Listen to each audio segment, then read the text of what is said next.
We're going to get into this new book, Walking Mom Home, and it's perfect timing. Mother's Day can be beautiful and complicated, right? Not everyone has that Hallmark-style relationship with mom.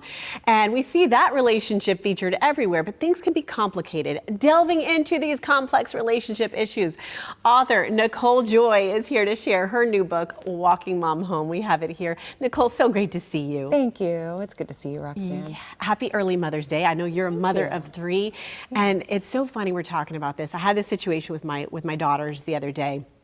One of them in particular, and she was being naughty, and so someone who I trust is talking to me and says, well, you know, our moms kind of annoy us more than anyone else, so they get the worst of us sometimes. And I thought, yes, my kids are giving me their worst. Have I given my mom my worst? Yes, I have. So it's very complicated. It's not all roses and you know, beauty as we like to portray it. Yeah, agreed. And we gripe a lot about our moms, even when we adore them, right? Right. Yeah, sure, agreed. Sure. So I want to hear about your story with your mom, because this is featured in your book, and you got through those complexities, and it wasn't a big immediate change. It was a little by little making adjustments. It was, and we went full spectrum.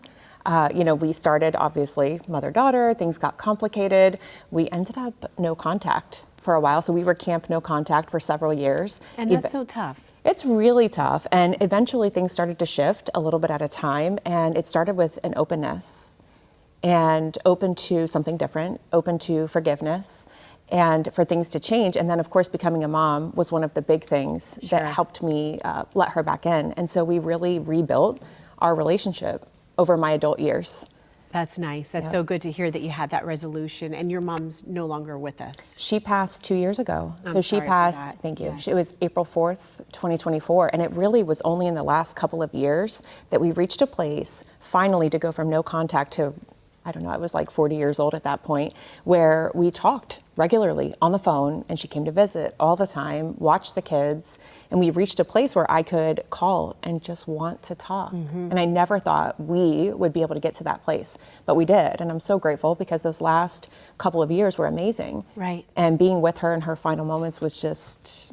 See, that's so powerful. So people who have maybe a strained relationship with their mom, and they're going to read your story and be inspired to make amends and to make those little changes. What do you want them to take from your book? Oh, I would love for them to take a couple of things. So one is that it's not always, working on this kind of thing is not always going to result in a beautiful, loving relationship with your mother. It's so complicated and so nuanced. It's actually for you. It's to forgiving your mom for whatever it is. It's really about yourself and freeing yourself. And so it's a journey for yourself. And eventually, if you're able to get to a place, it's just a bonus to be able to have a relationship with your mother. But that openness and the forgiveness is huge. And really it took me a long time. I'm a very stubborn Taurus.